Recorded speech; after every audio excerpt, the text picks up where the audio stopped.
नमस्कार व्यूअर्स, मैं हूं अमीश देवगन और आप देख रहे हैं देश का सबसे प्रसिद्ध कार्यक्रम आर पार।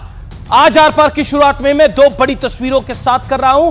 ये दोनों आज की सबसे बड़ी राजनीतिक खबरें हैं। एक तरफ अमेठी और रायबरेली की सीट को लेकर कांग्रेस का सस्पेंस अंतिम क्षण तक कायम है, जबकि एक दौर में गांधी परिवार का गढ़ कहे जाने वाले इन दोनों सीटों पर नॉमिनेशन के लिए अब मात्र कुछ घंटे ही बच गए हैं। तो दूसरी तरफ कांग्रेस और समाजवादी पार्टी वोट जिहाद के सियासी आरोप में बुरी तरह से इस समय फंस चुकी है, क्योंकि कांग्रेस के बड़े नेता सलमान खुर्शीद की भतीजी और समाजवादी पार्टी की जानी मानी नेता मरिया आलम खान ने मतदाताओं से वोट जिहाद की अपील की थी, जिसके चलते सलमान खुर्शीद और मरिया आलम खान दोनों के खिलाफ एफआईआर दर्ज हो चुकी है। इस बीच पंजाब से लेकर पश्चिम बंगाल तक गठबंधन के भीतर सिर्फ फुटौल का सिलसिला जारी है। तो आज इन तमाम मुद्दों पर होगी देश की सबसे बड़ी पॉलिटिकल बहस। परिवार का गढ़ तो फिर कांग्रेस को अमेठी और रायबरेली में किस बात का है डर?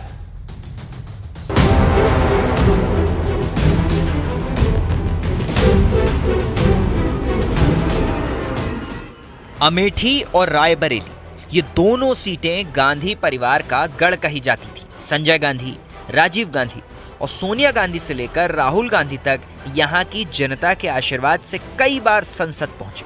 यही हाल रायबरेली सीट का भी है। लेकिन इस चुनाव में अमेठी और रायबरेली में नामांकन के लिए मात्र एक दिन बचा है, लेकिन कांग्रेस अब तक इस सीट पर उम्मीदवार नहीं चुन पाई।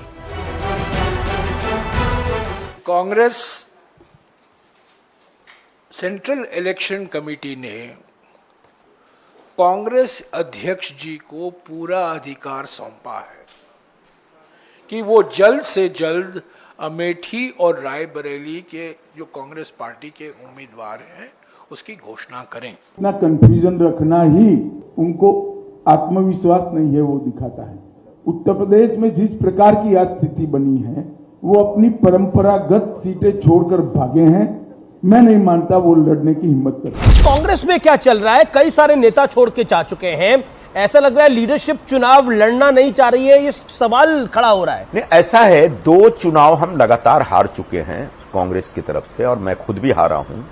और मैं जो हारा, या मेरे जैसे और भी जो जमीन पे काम करने वाले लोग हारे, वो कांग्रेस पार्टी की वजह से हारे।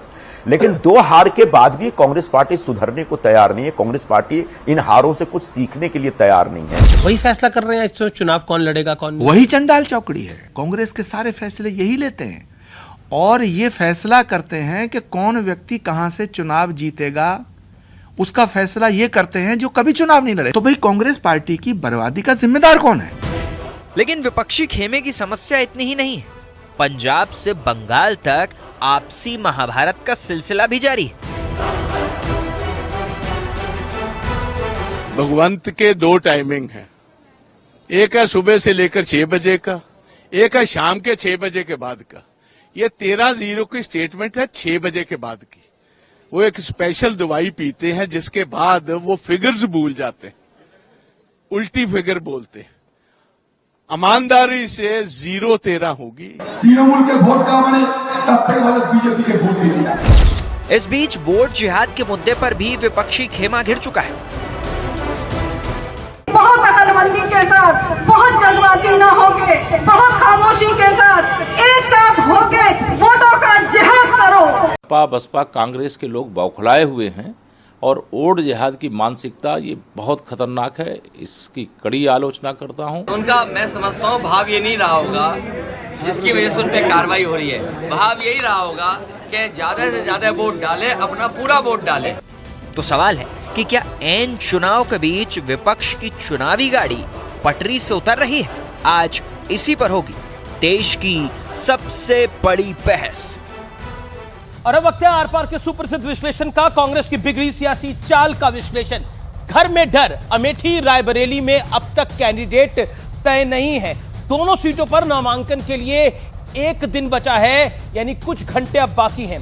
कांग्रेस के रण छोड़ सूरत और इंदौर के कांग्रेस कैंडिडेट ने चुनाव से पहले ही मैदान छोड़ दिया। दिल्ली में कांग्रेस टुकड़े टुकड़े है। अरविंदर सिंह लवली का दिल्ली कांग्रेस अध्यक्ष पद से इस्तीफा है। और क्यों इस्तीफा है? कन्हैया कुमार और उदित राज को टिकट दिए जाने से भारी नाराजगी है और इसी नाराजगी की वजह से इस्तीफा दिया जा रहा है। बढ़ता हूं मैं आगे। ऐतिहासिक गिरावट, कभी 400 सीटें जीतने वाली कांग्रेस के करीब 300 उम्मीदवार ही आज चुनाव के मैदान में हैं। कई दिग्गज नेता चुनाव लड़ने से इंकार कर रहे हैं। गठबंधन में गृह युद्ध कहानी यहां खत्म नहीं होती है। टीएमसी को वोट क्यों देना, बीजेपी को वोट करना बेहतर है, ऐसा अधीर बाबू कह रहे हैं जो एलओपी हैं। प्रताप सिंह बाजवा कह रहे हैं कि भगवंत मान जो है वो स्पेशल दवाई लेने के बाद सब भूल जाते हैं। केजरीवाल की गिरफ्तारी पर भी भगवंत मान ने जश्न मनाया, यह कहा है कांग्रेस ने। बढ़ता हूं मैं आगे। बड़ा प्रश्न आज का क्या है? बड़ा प्रश्न आज का यह है कि कांग्रेस की आरक्षण नीति या कांग्रेस की चुनावी दशा और दिशा को खराब कर रही है। यह सबसे बड़ी बात है। क्या कांग्रेस की चुनावी दशा और दिशा दोनों बिगड़ चुकी है? आज यह सबसे बड़ा सवाल है और इस बड़े सवाल के साथ मैं मेहमानों के पास चलता हूं। मेरे साथ शहजाद पूनावाला है, मेरे साथ विवेक श्रीवास्तव है, नेता लेफ्ट के, अमीक जमई है, नेता समाजवादी पार्टी के, तहसीन पूनावाला मेरे साथ जुड़ेंगे, राजनीतिक विश्लेषक। मैं सबसे पहले तो आपके पास आता हूं। गठबंधन आपका है अमीक जमई। एक तरफ गठबंधन की नेता कह रहे हैं कि वोट जिहाद करिए, लेकिन दूसरी तरफ वोट जिहाद जिनके लिए करना है, यानी अमेठी और रायबरेली के कैंडिडेट, वो अभी तक आए नहीं है, कुछ घंटे बचे हैं। आप ही को उतार दे मैदान से, मुकाबला आप भी कर लेंगे स्मृति जी का। आमिश देवगन जी, मैं आपको उत्तर प्रदेश की एकदम बहुत ज़मीनी हालत बता रहा हूँ। अमेठी हो या रायबरेली, समाजवादी पार्टी का या कांग्रेस का अगर आम कार्यकर्ता भी लड़ जाए, आप हमारे अगर कांग्रेस तैयार हो जाए तो तहसीन पूनावाला जी को भेज दीजिए। 2 लाख वोटों से चुनाव जितवा के हम उत्तर प्रदेश से भेजेंगे। ये स्मृति ईरानी का आखिरी चुनाव है भविष्य का। कांग्रेस मेरा ये कहना है कि एक आम कार्यकर्ता भी अगर कांग्रेस तय कर ले तो माननीय अखिलेश यादव जी ने, समाजवादियों ने इतनी मेहनत करी है कि हम लोग मिलकर तकरीबन 2 लाख वोटों से स्मृति ईरानी को हराने वाले हैं। तो आप उत्तर प्रदेश की चिंता छोड़ दीजिए। देखिए, जब आपने ये तय कर लिया है कि 400 पार है, प्रदेश की नहीं चिंता कर रहा, मैं चिंता कर रहा हूं खास तौर पर अमेठी रायबरेली की। मैं आपसे बता रहा हूं, मैं आपसे दोबारा कह दे रहा हूं, जो फैसला अमेठी रायबरेली का कांग्रेस लेगी, 2 लाख वोटों से वो भारतीय जनता पार्टी का कैंडिडेट यहां से हारने वाला है। मैं अखिलेश यादव जी, हम सबको जब टेलीविजन पे भेजते हैं, हम जब उनकी पार्टी का प्रतिनिधित्व करते हैं, चेहरा है उसका, हम यहाँ पे राष्ट्रीय मुद्दे जो अखिलेश जी इस्टेब्लिश कर रहे हैं, हम उसके लिए आते हैं। अगर आप मुझे 20 सेकंड का समय दे दें तो मैं बात कर लूँगा। देखिए, अखिलेश यादव जी देश में चाहते हैं कि जो एक चरम की गरीबी और महंगाई है, इस पर देश का प्रधानमंत्री भारत की जनता से बात करे। देश का प्रधानमंत्री यह बताए कि लेह में एक पूरा एरिया कॉर्डन ऑफ करके क्यों छोड़ा गया है, क्यों ये जो कोविशील्ड जो बनी थी जिसमें प्रधानमंत्री जी का फोटो था, लाखों लोगों को हमने भारत में खोया, अपने लोगों को, और ये कोविशील्ड लगाने के बाद लोगों को हार्ट अटैक हो रहा है, कार्डियक अरेस्ट हो रहा है, लोगों की मौतें हो रही हैं। जब दुनिया की अदालत में अखिलेश जी कह रहे हैं कि जब उस पर मुकदमा चल सकता है, तो भारत में मुकदमा क्यों नहीं चल सकता? कौन लोग हैं जिनको जिम्मेदार ठहराया जाए, उसका नाम प्रधानमंत्री को, देश की जनता को बताना चाहिए। तो जब ये आवश्यक मुद्दे हैं, तभी ये भटका के ये एक लड़की का नाम लाया जा रहा है कि साहब उसने वोट जिहाद कह दिया। वोट जिहाद क्या है? लड़की का नहीं, जिहाद है, वोट संघर्ष। वो ओके, शहजाद पूनावाला समाजवादी पार्टी के नेता हैं, किसी और ने नहीं बोला। अगर महंगाई का मुद्दा उठाना है तो वोट जिहाद क्यों उठाया जा रहा है? क्या वर्ड है? और फिर अखिलेश जी ने उस पर क्लैरिफिकेशन दिया, वो ज्यादा वोटों के लिए है। जिहाद का मतलब है संघर्ष, ज्यादा क्षमता में मतदान करें। जिहाद का मतलब है संघर्ष। देखिए, सबसे पहले तो जिस पार्टी ने अपने 7-8 प्रत्याशी बार बार बदले हो, जिस पार्टी को 5 परिवार के सदस्यों को 5 पारिवारिक परंपरागत सीटों पर उतारना पड़े, और जिस पार्टी ने जिस प्रकार का शासन किया है कि अब वोट जिहाद की बात करनी पड़ रही है, ना कि विकास के और विषयों की, तो मुझे लगता है उस पार्टी को तो बोलने का अधिकार ही नहीं है। मैं केवल आगे अपनी बात करूं उससे पहले एक चीज़ बताना चाहता हूं, क्योंकि भारत के गर्व की बात है। जो भारत के 120 महीने रहे ना, वो तो बाद में की बात है। पिछले 1 महीने में दर्शकों सुन लो, highest auto sales, highest housing sales, highest PMI of service, highest economic growth, highest GST, highest Sensex, lowest NPA, highest manufacturing PMI, lowest inflation, highest UPI transaction, ये एक महीने की उपलब्धि है मोदी जी की। अब ये नहीं गिनाएंगे, पर मैं आता हूं विषय पर। देखिए, हमने अमेठी रायबरेली पर कुछ नहीं बोला। पूछा किसने? विवेक जी को फ्रेम में लाइए कैमरामैन। विवेक जी की पार्टी ने वायनाड से कि माताजी ने छोड़ी रायबरेली, दीदी बन चुकी है पहेली, भैया ने जो नहीं किया जीजा ने कर डाला, जाकर अमेठी पर रुमाल रख डाला, पर चाहे जीजा हो या साला लगने वाला है दुकान को ताला, क्योंकि हर वोटर है मोदी का मत वाला। मैं देखिए विवेक जी, देखिए अमित जी आपसे तो बोल भी नहीं रहा, अमित जी आपसे तो बोल भी नहीं रहा, आप क्यों जवाब दे रहे? आप क्यों जवाब दे रहे हैं कांग्रेस का? कोविशील्ड में अच्छा, अलायंस पार्टनर है तो आप जवाब ये दे दीजिए। चलिए अमित जी, क्योंकि आप जवाब देने की स्थिति में आ चुके हैं। देखिए अमित जी, मैंने आपके बीच में 10 सेकंड लेकर अपनी बात समाप्त कर रहा हूं। इस देश के अमित जी, मैं 10 सेकंड अपनी बातें लेकर समाप्त कर रहा हूं। 10 सेकंड में शहजाद अपनी बात रखें, उसके बाद आप 40 सेकंड बोलिएगा। देखिए घबराहट कहां है? अमित भाई एक एक करके निवेदन को जिम्मेदार आप लोग हैं भारतीय जनता पार्टी के लोग। बीच में टोकने की आवश्यकता क्यों पड़ जाती है भाई? आप अपनी बात पर स्ट्रांग है अमित भाई, तो आप अपने समय पर बोलिए ना। अमित जी, ये आप पहले वामपंथी थे, पर वामपंथी आदतें गई नहीं आपकी। मुझे लगता है इस प्रकार से डिबेट नहीं हो सकती। अमित जी, मैं अपनी बात कंप्लीट कर लूं, उसके बाद ये बोलते रहे। लोगों की मौतें, देखिए युवाओं की, नौजवानों की, अरे भाई, डिबेट में लोग नहीं पसंद करते इस प्रकार से टोका टाकी। भाई प्लीज बात हो जाए, अभी करियर के अच्छा है, समझ लीजिए। अब थोड़ा मुझे 30 सेकंड बोलने दीजिए, उसके बाद आप बोलिए ना। देखिए, हम नर्वस है परंतु अमेठी रायबरेली से कैंडिडेट डिक्लेयर नहीं कर पा रहे। हम नर्वस है दिल्ली का प्रदेश अध्यक्ष किसका छोड़ के जा रहा है। हम नर्वस है परंतु किसके प्रत्याशी नामांकन वापस ले रहे। हम नर्वस है परंतु एक के बाद एक खुद के अधीर रंजन चौधरी कह रहे हैं कि बंगाल में बीजेपी को वोट दे दो। अभी समाजवादी पार्टी के नेता शिवपाल यादव जी का वीडियो आया है, भाजपा को प्रचंड बहुमत से जिताना है। अब आप बता दीजिए मैं क्या बोलूं? आप ही के नेता जो है वोट मांग रहे, मैं आपको वीडियो सुना सकता हूं। और आखिरी, अगर आप उनकी बात कर ही रहे हैं तो अमित जी, अब तो ऐसी स्थिति आ चुकी है कि आप राम और शिव में भी झगड़ा लगा रहे हैं। मतलब सनातन विरोध इस प्रकार का कि रामचरितमानस से राम मंदिर के पूरे सूर्य तिलक को पाखंड कहना और राम वर्सेस शिव कर देना। भारतीय जनता पार्टी का इलाज कर दिया है और ये इलाज वोटों से होगा, ये अखिलेश जी ने कहा चाचा के बारे में। चिंता मत करिए, आपका इलाज पूरे देश में इस वक्त जनता कर रही है। अमित जी, मैं केवल आपसे इतना पूछना चाह रहा हूं कि आज तो राम बनाम शिव भी कर दिया। मतलब सोचिए, हिंदुओं को एक तरफ बांटो और वोट जिहाद से मुसलमानों को एक करो। और अमित जी, आप तो समाजवादी पार्टी, ओबीसी पार्टी अपने आप को बोलते हैं ना। जो कांग्रेस ने किया धार्मिक आधार पर आरक्षण देना और कर्नाटका से लेकर आंध्र तक मुसलमानों को ओबीसी के कोटे में से देना। अब देखिए, धर्म संकट है अमित जी आपके लिए, किसको पहले रखे, पार्टी के हित को या अपने हित को? मैं आपसे पूछना चाहता हूं कि क्या आंबेडकर जी ने सोचा था धर्म के आधार पर आरक्षण, और क्या उन्होंने ये कहा था ओबीसी एससी एसटी कोटे से काट कर मुस्लिम को दो? अमित जी, इस पर स्पष्ट तरीके से बोलिए, क्योंकि उन्होंने आंध्र में किया है, तेलंगाना में किया है, कर्नाटका में किया है। बोलिए, आप साथ में या खिलाफ?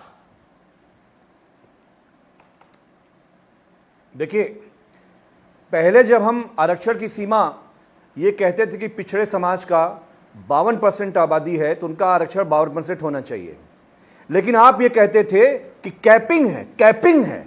सुप्रीम कोर्ट का कैप आगे नहीं बढ़ सकता। ये जो धर्म के आधार पर आर्थिक आरक्षण आपने दिया है, बाबा साहब अंबेडकर ये आरएसएस के लोगों को चिट्ठी में लिख के गए थे। आपको चिट्ठी में लिख के दिया था कि 10% धर्म के आधार पर आरक्षण करना। किसको? हमने, अखिलेश यादव जी ने तो एक नया रास्ता बताया। ये क्या बोल रहे हैं? नया रास्ता सुनिए, एक नया रास्ता अखिलेश जी ने बताया है। एक सेकंड अमित जी, झूठ का सहारा मत लीजिए। आप बताइए कौन से धर्म के आधार पर आरक्षण बीजेपी ने दिया? नहीं, एक सेकंड क्लैरिफाई कीजिए। नहीं, इस पर पॉइंट ऑफ ऑर्डर है, क्लैरिफाई कीजिए। ईडब्ल्यूएस कोटा को आप धर्म के आधार पर बोल रहे हैं, मतलब कि अमित जमाई जी, आपको हो क्या चुका है? जो गरीब समाज के लिए है और शुद्ध रूप से जिसमें कोई भी और धर्म, लिंग, जाति कोई एंगल नहीं है, वहां पर भी आप धर्म ढूंढ रहे हैं। अच्छा, और इसीलिए आपने ओबीसी एससी एसटी समाज का कोटा छीन कर मुसलमानों को दे दिया। आरक्षण की बुनियाद क्या है? आरक्षण सामाजिक शैक्षणिक पिछड़ेपन के आधार पे दिया जाता है। भारत के संविधान में यही उसकी यही इमेजिनेशन है। आप कह रहे हैं वोट जिहाद, हम ये कह रहे हैं कि अखिलेश जी ने वोट जिहाद के लिए कैंडिडेट तो होना चाहिए ना। अमेठी और रायबरेली में कैंडिडेट नहीं है। तहसीन पूनावाला मेरे साथ है। तहसीन पूनावाला, मेरा सवाल आपसे ये है कि कैंडिडेट कितने घंटे बाद अब आएगा? क्योंकि अब तो घंटे भी कम होते जा रहे हैं, घड़ी जैसे जैसे आगे बढ़ रही है समय कम ही हो रहा है। Amit ji, good evening. आपके शो में शिरकत करने का मौका मिला, इसलिए आपका शुक्रगुजार हूँ। 2 या 3 चीज मैं कहना चाहता हूँ। मैं सुन रहा हूँ कल से परसों से बीजेपी बहुत ही डरी हुई है कि अमेठी रायबरेली में कौन कैंडिडेट है, उसके बारे में चर्चा कर रही है। और मैं बचपन में मैं सुनता था कि जब अपने बारे में कुछ कहने को नहीं, आप दूसरों के बारे में चर्चा करते हैं अक्सर, तो इसलिए वो चर्चा कर रहे हैं। लेकिन दो चीज है, मैं आपके शो पे एक वादा कर रहा हूं और एक चीज आपसे पूछ रहा हूं। पहला वादा, कैंडिडेट अमेठी में कोई भी हो, कांग्रेस का छोटा सा छोटा कार्यकर्ता क्यों नहीं हो, वर्तमान सांसद वहां की हार रही है, कम से कम 50,000 वोटों से हारी है, क्योंकि अमेठी की आवाम जान चुकी है सबसे बड़ा भूल कमल का फूल। अब आते हैं रायबरेली पर। लगातार बीजेपी के प्रवक्ता सवाल पूछ रहे कि रायबरेली में आपका उम्मीदवार कौन है। भैया, रायबरेली में भाजपा का उम्मीदवार कौन है? ये करे तो चमत्कार, कोई और करे तो गुनहगार। ऐसे क्यों खुद का उम्मीदवार नहीं हो दूसरों से पूछ रहे? ऐसे थोड़ी चलेगा भाई। हमारी स्ट्रेटेजी है, हम अमित जी का बहुत रिस्पेक्ट करते हैं, आपका देश का नंबर 1 शो है, लेकिन हम थोड़ी ना आपके शो पे अपनी स्ट्रेटेजी बनाइए। स्ट्रेटेजी है भाजपा को हराना, और वो हराएंगे। आवाम हरा रही, जन सैलाब है इनके खिलाफ, लोग पूरे दोनों फेज में लोग इनके खिलाफ। मैं पूनावाला साहब, तहसीन पूनावाला साहब, आपकी बात को आगे बढ़ रखता हूं। और आपने बोला कि देखिए हम आपके शो पे स्ट्रेटेजी शेयर नहीं करेंगे, बिल्कुल करनी भी नहीं चाहिए भाई, स्ट्रेटेजी क्यों शेयर करेंगे, लेकिन पब्लिक के बीच में कैंडिडेट का नाम तो शेयर करेंगे ना जी। रायबरेली का कौन है इनका? मैं जवाब दे सकता है रायबरेली, मतलब जो रायबरेली इनके लिए है वो रायबरेली आपके लिए है। मैं जवाब दे सकता जो गांधी परिवार का घर है। देश हमारे लिए एक है। क्या होता है अमीश जी, मैं बताता हूं, ये जो क्षेत्रों में, टेरिटरीज में, हिस्सों में देश को बांटना, ये बिल्लियों का काम है। हम तो शेर है, पूरा जंगल ही हमारा, पूरा जंगल आपका है। हाँ। ओके, इनका पूरा जंगल है, तो रायबरेली का कैंडिडेट आपने भी नहीं दिया भाई, इनसे क्यों पूछ रहे हैं आप लोग? एक्चुअली एक प्राणी तो है, पर ये डोडो प्राणी बन चुके हैं जो बहुत जल्द एक्सटिंक्ट होने वाला है। ये उस प्राणी की क्षेत्र में कैटेगरी में आते हैं। अब तहसीन पूनावाला की गलती क्या हुई, वो देर से जुड़े तो उनको लगा कि जो पुराने भाजपा के प्रवक्ताओं ने बोला है उसी का जवाब लेकर यहाँ पे परोसने लगे। मान्यवर, मैंने आपके कोई अमेठी की सीट पर चिंता नहीं जताई है। मैंने कहा है कि आपकी जो स्ट्रैटेजी, नॉन स्ट्रैटेजी है, लेफ्ट वालों को बताओ। लेफ्ट ने बोला है कि भाई वायनाड को छोड़ो और अमेठी से लड़ो। AK एंटनी ने बोला है, और आपके बहुत ही प्रिय रॉबर्ट वाड्रा ने बोला है यदि राहुल तैयार नहीं है तो मैं जाकर लड़ लेता हूं। और रायबरेली की चिंता, अमेठी की चिंता मैंने व्यक्त नहीं की है। ठीक है। मैंने तो आपको यह बताया कि 1 महीने में मोदी जी ने क्या किया। और आखिरी बात, मैंने ये उड़ते उड़ते खबर सुनी है कि अमेठी से रॉबर्ट वाड्रा और रायबरेली से तहसीन पूनावाला है। अगर ऐसा है तो बता दो, कम से कम वायनाड की जनता को यह तो पता चले कि राहुल गांधी उनको बैकअप की तरह इस्तेमाल कर रहे हैं या एक ही सीट से लड़ेंगे। कम से कम यह चिंता तो विवेक जी की भी होगी ना। विवेक जी बताइए, वायनाड का चुनाव खत्म हो गया, तब तक बता नहीं पा रहे अमेठी से लड़ेंगे नहीं लड़ेंगे। अभी जमाई ने भी थोड़ी देर पहले बोला था कि तहसीन हमारे भाई हैं, वो लड़ ले वहां से। अब तो सपा से भी ऑफर आ गया है।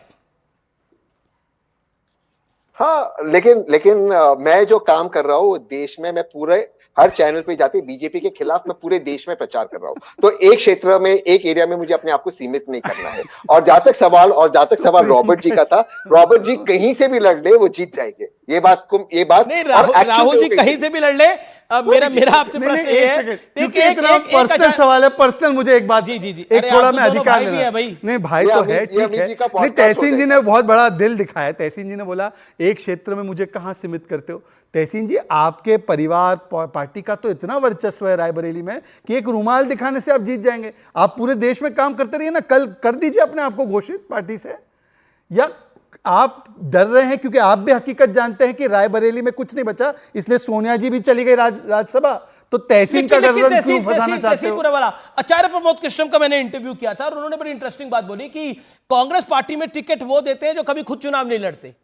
और संजय निरुपम ने भी इसी तरह की बात बोली। मैं ये नहीं कह रहा, आचार्य जी ने तो बीजेपी को ज्वाइन भी नहीं करा और संजय निरुपम ने भी तब किसी दल को ज्वाइन नहीं करा था, अब वो शिवसेना को ज्वाइन कर रहे हैं।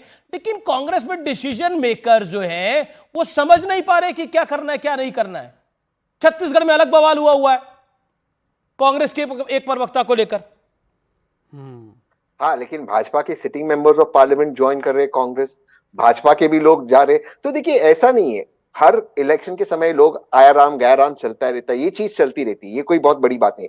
बात जो है जिस पर हमें फोकस करना चाहिए वो ये है कि किस तरह से आज हमारा लोकतंत्र में जो सवाल उठ रहे हैं उस पर हमें फोकस करना चाहिए। उदाहरण के तौर पे पहले 2 फेज में जब पता चला भाजपा का सफाया हो गया और 102 और 88 सीट में भाजपा कहीं नहीं आ रही है, अचानक से नंबर आते 5% वोटिंग बढ़ जाता है, इसमें सवाल उठने चाहिए। आपने अमीश जी, आप में बहुत आपकी रिस्पेक्ट करता हूं, कभी आपने देखा इस तरह से वोटिंग उठती हुई?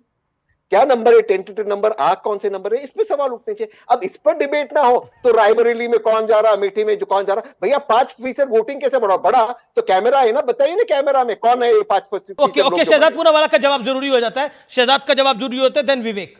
तहसीन पूनावाला को पता होना चाहिए कि बहुत बार प्रोविजनल के बाद जब फाइनल टैली आती है तो 3-4-5% बढ़ता ही है वोट, परंतु मैं बोलना चाहता हूं कि ये तो हर घंटे ऐप पर अपडेट होने वाला डेटा है।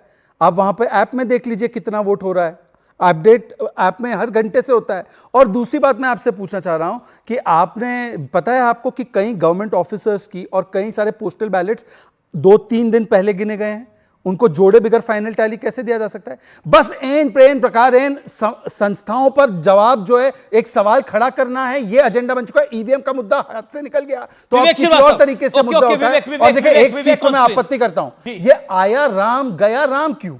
आया कोई और धर्म का नाम तो हम नहीं लेते, आया मोहम्मद नहीं बोलते, आया रॉबर्ट तो नहीं बोलते, गया रॉबर्ट तो नहीं बोलते। ये राम वर्सेस शिव करना, आया राम गया राम करना, ये कांग्रेस की नेगेटिव सनातन विरोधी मानसिकता को दर्शाता है। वोट का तो जिहाद हो, परंतु राम बनाम शिव करो और कोई भी नेगेटिव चीज से राम को जोड़ो। ओके, विवेक श्रीवास्तव, आपके पास आता हूं। विवेक श्रीवास्तव, आप लोग भी चाहते हैं अमेठी से राहुल गांधी लड़े और वायनाड को छोड़ दें? नहीं, देखिए ये पहले भी मैं डिबेट में डिस्कस, पहले तो मैं शहजाद की एक बात का उत्तर दे देता हूं बड़े साफ शब्दों में।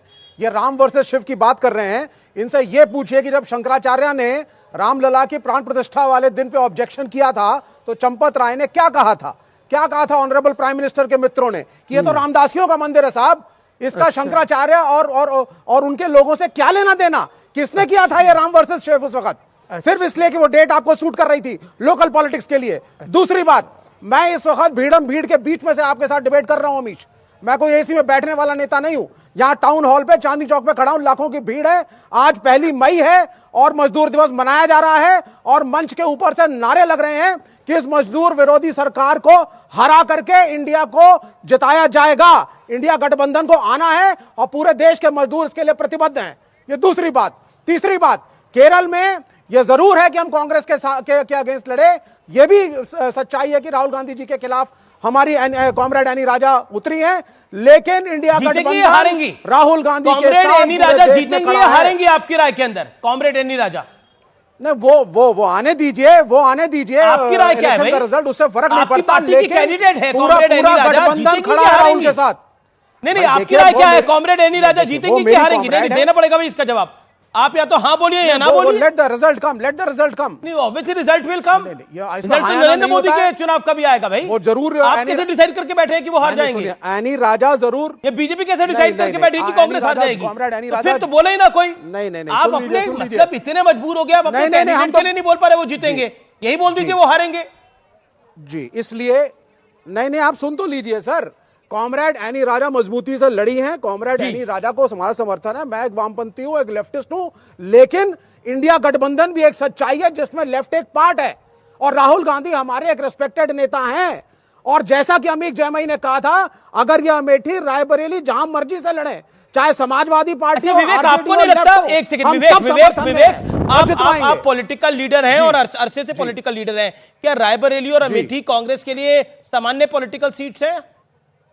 बिल्कुल सफाई से जवाब दीजिएगा भाई। उनकी ट्रेडिशनल सीट रही है, उन्हें आप बिल्कुल सही कह रहे हैं। उनके मैं बिल्कुल बेबाकी से बात करता हूं, साफ बात करता हूं अमीश जी, आप ऑन द डॉट हैं, आपका पॉइंट ऑन द डॉट है कि डेफिनेटली ये ट्रेडिशनल सीट्स रही हैं कांग्रेस की, इनकी एक इमोशनल वैल्यू है कांग्रेस पार्टी के लिए। उनके नेता भी प्रोटेस्ट कर रहे हैं, लेकिन उनकी पार्टी का कहना है कि 3 मई परसों आखिरी डेट है नामांकन की और हमारा कैंडिडेट हम कल परसों में डिक्लेयर कर रहे हैं। तो आई थिंक जिन सीटों के नाम सबसे पहले आने चाहिए थे उनके आखिर तक भी नहीं आ रहे। लेकिन शहजाद पूनावाला, इसमें देखिए, इसमें कांग्रेस विवेक जी की मैं सराहना करना चाह रहा हूं जी।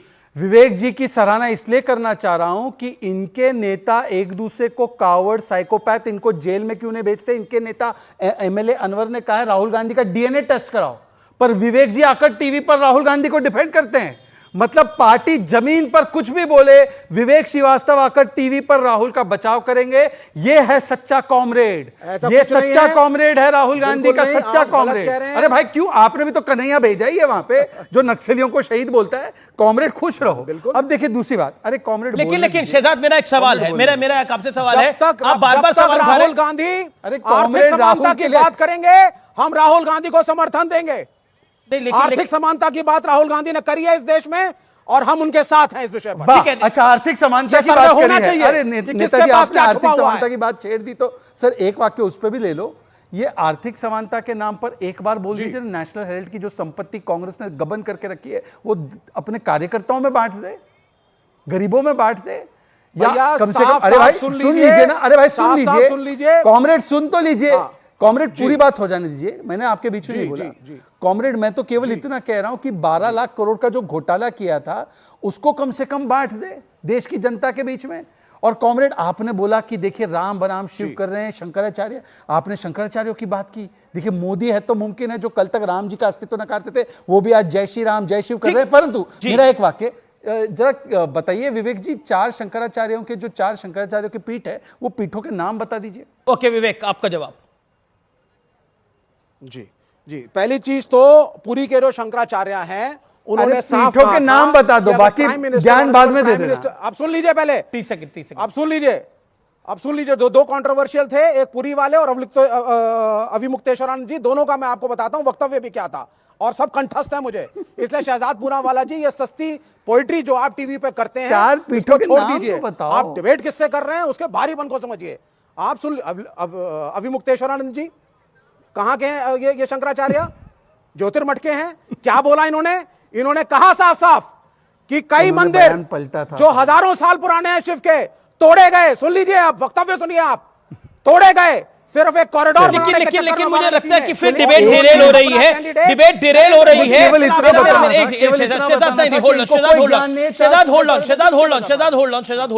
देखिए कांग्रेस की स्ट्रैटेजी भी हो सकती है कि राजीव गांधी का लास्ट मोमेंट पे नॉमिनेशन पेपर आए थे, तो हो सकता है राहुल गांधी के नॉमिनेशन पेपर सडनली आए। ये कैन बी स्ट्रैटेजी। मुझे राहुल राजीव गांधी वाली स्ट्रैटेजी हो सकती है। बहुत अच्छी स्ट्रैटेजी है, ऐसी स्ट्रैटेजी उन्हीं को मुबारक। मैं तो केवल इतना कह रहा हूं कि अगर ये आपकी स्ट्रैटेजी है तो अपने साथियों को समझाओ ना। आज तक भारतीय जनता पार्टी ने कभी नहीं सवाल उठाया अमेठी से कौन लड़ रहा है। हमें तो पता है स्मृति ईरानी जी कोई भी लड़ ले जीतने वाली है। मैं तो ये पूछ रहा हूं कि जब अमेठी से लड़ने की बात नहीं कर रहे राहुल, तो लेफ्ट के नेताओं ने उठाया सवाल। अब तहसीन बता दें स्ट्रैटेजी जो उन्होंने बताया स्ट्रैटेजी है, क्या लेफ्ट से डिस्कस नहीं की थी क्या? लेकिन वोट जिहाद की बात कहां से आ गई बीच में? मैं फिर उस विषय पर आता हूं। देखिए अमेठी रायबरेली की कहानी चल रही है, लेकिन कैंडिडेट आएंगे तो तभी तो वोट डाला जाएगा, लेकिन कैंडिडेट आए नहीं है। लेकिन वोट जिहाद की बात करके अमीक जमई कौन सा वोट बढ़ाना चाह रहे थे? अखिलेश जी ने बोला कि वोट बढ़ाने की अपील थी, लेकिन इसको गलत तरीके से पढ़ा जा रहा है। लेकिन वोट जिहाद बोल के कौन से किसके वोट बढ़ाए जा रहे थे? अमीक जमई टू द पॉइंट जवाब। एक बात समझिए, बहुत ही साफ है उत्तर प्रदेश के अंदर कि चाहे वो लाखों लाख ब्राह्मण्स हों जिसके फेक इनकाउंटर बुलडोजर चले उनके घरों पे भारतीय जनता पार्टी की सरकार के द्वारा, चाहे वो दलित हों, साफ बोल रहा हूं मैं, चाहे वो पिछड़े हों या मुसलमान हों, ये सभी ताकतें, इवन क्षत्रिय समाज का एक बड़ा तबका वोट जिहाद, वोट जिहाद किसके लिए था? कौन सा वोट बैंक बढ़ाने के लिए? जिहाद शब्द है, देखिए आपकी परवरिश इमेजिनेशन में उर्दू जबान नहीं है। आपके उर्दू जबान हमारे देश की, भारत की जबान है। हम जब जिहाद की बात भारत के अंदर करते हैं, कोई भारतीय करता है, भाई ये बताइए कि इस देश के उलेमाओं ने ही तो अंग्रेजों के खिलाफ जिहाद का फतवा दिया। तो देश के खिलाफ कोई बात नहीं हो रही है, बात ये हो रही है संघर्ष नरेंद्र मोदी के खिलाफ। तो ये संघर्ष है, वोट जिहाद संघर्ष है, गलत क्यों समझ रहे हैं आप लोग? अनुराग ठाकुर को मैं कोट कर रहा हूं, विपक्ष के लोग वोट जिहाद की बात कर रहे हैं। भारत का भविष्य जिहाद या फसाद से तय नहीं होगा, देश फतवे या फरमान से नहीं, बल्कि अंबेडकर के संविधान से चलता है। अमीश जी, मुझे नहीं पता था कि कांग्रेस की पैरवी करते। देखिए सर, मैंने आपके बीच में नहीं बोला, अपनी अपनी बारी में। अमीश जी प्लीज, बड़ी खबर आ रही है, फवाद चौधरी राहुल के भाषणों की, पाकिस्तान के नेता हैं, फॉर्मर मिनिस्टर हैं, उन्होंने राहुल गांधी के भाषणों की तारीफ करी है, कहा है राहुल गांधी ऑन फायर।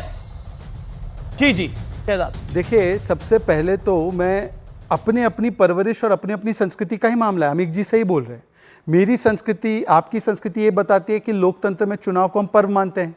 अब ये लोग जो बैलेट से बुलेट, बुलेट से बैलेट वाले हैं, ये धर्मयुद्ध और जिहाद मानते हैं। और जिहाद को अच्छा शब्द बताने वाले, मतलब कि मोदी विरोध में अब जिहाद भी अच्छा लगने लगा। मतलब ओसामा बिन लादेन, एलईटी और लश्कर तैयबा जैसे लोग भी अब इनके विश्लेषण से सहमत होंगे। परंतु देखिए ना, इन्होंने जिहादियों को पहले बचाया, अब जिहाद की बात कर रहे हैं। जिहादियों को निकालने की कोशिश तो समाजवादी पार्टी ने की ना, कोर्ट ने रोक लगाई। इन्होंने पीएफआई और सिमी का समर्थन किया ना, आज जिहाद की बात के साथ है।